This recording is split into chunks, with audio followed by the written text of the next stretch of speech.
Cette histoire s'est passée il y a environ 10 ans. J'ai grandi dans une petite maison. Pendant la majeure partie de mon enfance, j'ai partagé une chambre avec mon frère aîné. 2 lits jumeaux de chaque côté de la pièce, 2 commodes et 2 placards. Ce n'était pas vraiment étroit, mais pas exactement confortable non plus. Alors, quand mon frère est parti à l'université, j'ai immédiatement déplacé son lit et récupéré l'espace avec sa permission, bien sûr. J'étais enfin à l'âge où un bureau dans ma chambre devenait une nécessité. C'était agréable de ne plus avoir à faire mes devoirs dans le sous-sol ou dans le bureau de mon père. Cette organisation a parfaitement fonctionné pendant 2 ans, jusqu'à ce que moi-même parte à l'université. Après son diplôme, mon frère a trouvé un emploi en ville, près de chez nous. Il est donc revenu habiter chez mes parents. Et la première chose qu'il a faite, c'est reprendre notre chambre, celle que j'avais mis des mois à réaménager. J'étais un peu agacé, mais mes parents m'ont rappelé que j'avais fait la même chose auparavant, donc c'était seulement équitable. Je n'ai pas pu contredire ça et j'ai accepté. Quand j'ai obtenu mon diplôme à mon tour, j'ai moi aussi trouvé un emploi en ville et décidé de revenir vivre chez mes parents. Malheureusement, je n'avais plus de chambre. Il ne restait que la chambre d'amis, à l'étage, 2 fois plus petite que mon ancienne, mais je n'avais pas le choix. Cette chambre était juste à côté du bureau de mon père et se trouvait directement au-dessus du garage. Cela signifiait qu'à chaque fois que quelqu'un appuyait sur le bouton de la porte du garage, tout le sol vibrait pendant les 10 secondes nécessaires pour l'ouverture. La pièce donnait sur un coin de la maison, avec 2 fenêtres, l'une sur l'allée, l'autre sur le côté de la maison. Pas l'idéal, mais calme et assez privé. L'incident s'est produit un vendredi soir. J'étais seul à la maison. Mon frère était à Baltimore pour une conférence professionnelle et mes parents passaient le week-end à la maison de vacances, comme souvent en été. J'avais eu une journée éreintante au travail. Je n'avais pas envie de sortir avec mes amis, juste de commander à manger et de passer une soirée tranquille. Vers 11h30, j'étais allongé dans mon lit avec un livre. La maison était silencieuse, agréable en fait, quand d'ordinaire, elle était si bruyante. C'est alors que j'ai entendu ce bruit familier,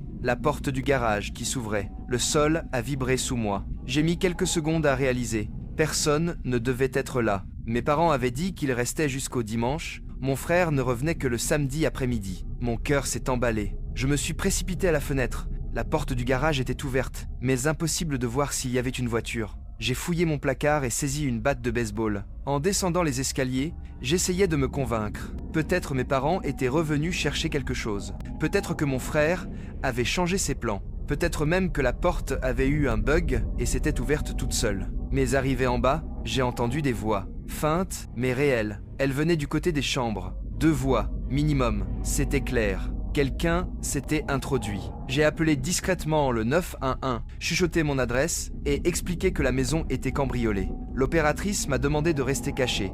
Mais une impulsion irrépressible m'a poussé à défendre la maison.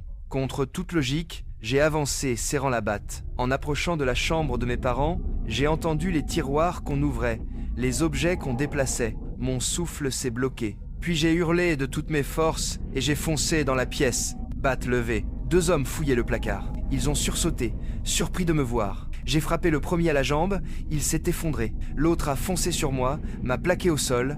Il était beaucoup plus fort. Il a arraché la batte, a serré mes mains, puis mes joues, puis ma gorge. J'étouffais. Le premier s'est mis à ramper vers nous, un couteau à la main. J'ai compris que j'avais commis une erreur, que j'allais mourir dans la chambre de mes parents. Je pensais déjà à ma mère, découvrant mon corps. Mais au loin, des sirènes. La police arrivait. Le 2e homme a brandi la batte et l'a abattu sur ma tête. Noir. Je me suis réveillé au sol. Un policier à mes côtés. La porte donnant sur le jardin était grande ouverte. Les intrus avaient fui en entendant les sirènes. Les secours ont vérifié mon état. J'étais sonné, mais conscient. J'ai refusé l'hôpital. J'ai raconté tout ce que je savais. Les policiers ont fouillé le quartier, mais les hommes étaient déjà loin. Mes parents m'ont passé un savon. Et ils avaient raison. Si je m'étais caché, peut-être qu'ils auraient pu arrêter les intrus. On n'a jamais retrouvé ces hommes. Mes parents ont aussitôt installé un système de sécurité complet. Mais quelque chose continuait à m'obséder. Toutes les portes étaient fermées. La seule façon d'ouvrir le garage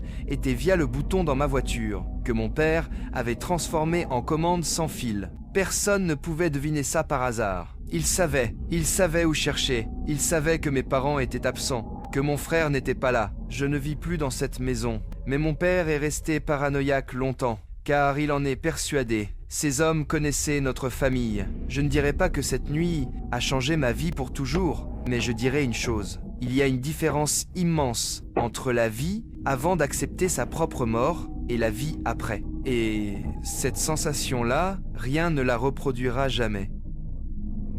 Cette histoire s'est passée il y a environ 6 mois et je suis encore secoué par la manière dont tout était calculé et personnel. J'étais récemment revenu vivre dans ma ville natale pour m'occuper de ma mère âgée, qui habite à environ 20 minutes de chez moi. J'avais trouvé un petit duplex parfait pour la situation, assez proche pour intervenir rapidement en cas de besoin, mais assez éloigné pour garder mon indépendance. Ma mère avait eu quelques soucis de santé, rien de vital, mais plusieurs petites chutes dans la maison. Elle refusait obstinément toute aide. Je tentais de la convaincre d'utiliser un système d'alerte médicale, mais elle disait que je m'inquiétais trop. Ce soir-là, je m'étais installé tranquillement devant la télé.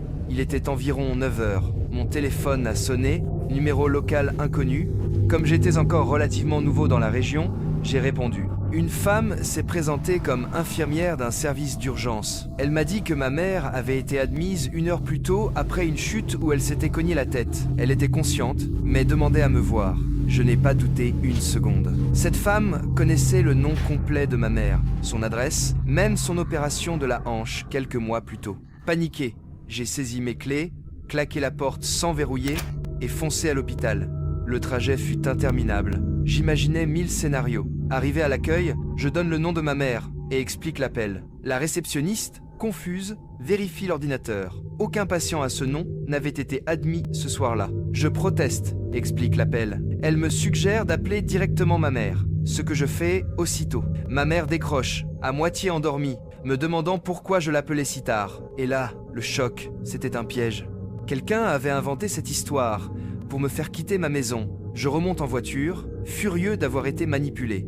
Quand j'arrive, la porte est toujours fermée, comme je l'avais laissée. Mais dès que j'entre, je comprends. Cambriolage. Tout est sens dessus, dessous. La télé, l'ordinateur portable, mes bijoux, disparus. Mais pire encore, des choses étranges aussi. Mes photos de famille retirées de leur cadre, mes ordonnances vidées et emportées.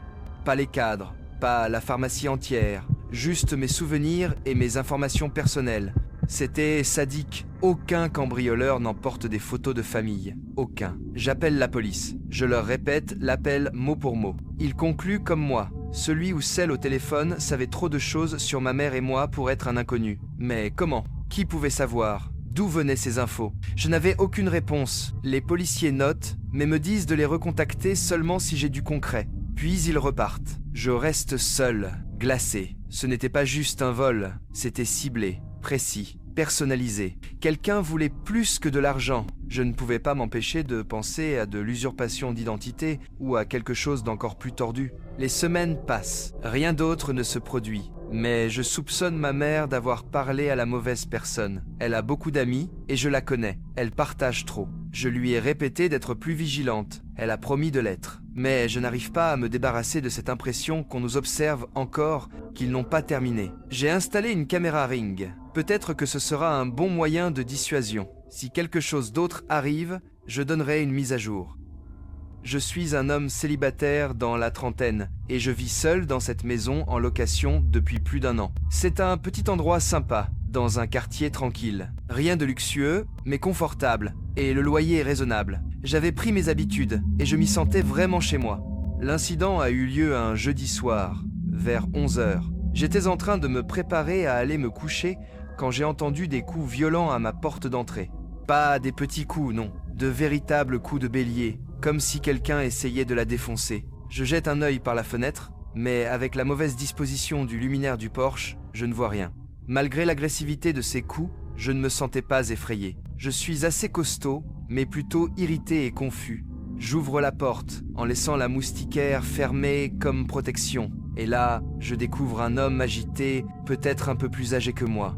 Taille moyenne, cheveux en bataille, vêtements froissés, comme s'il dormait dedans depuis plusieurs nuits. Mais ce qui m'a le plus marqué, c'était son regard. Instable, colérique, respirant fort, comme en pleine crise de panique. Il marchait de long en large, incapable de rester en place. Avant même que je puisse lui demander ce qu'il voulait, il s'est mis à hurler que c'était sa maison, que j'étais en train d'empiéter sur sa propriété. et qu'il allait appeler la police si je ne sortais pas immédiatement. J'ai cru qu'il était drogué, en crise, ou les deux. J'essaie de le calmer, de lui dire qu'il se trompe, mais il s'agite encore plus. Puis, il commence à débiter des détails sur la maison. Et là, mon sang se glace. Il décrit l'intérieur, des choses invisibles depuis l'extérieur, comme le fait que la porte de la chambre principale cogne contre les toilettes, ou encore que la porte arrière coince et qu'il faut la soulever légèrement pour l'ouvrir. Il en savait trop, comme s'il avait réellement vécu ici.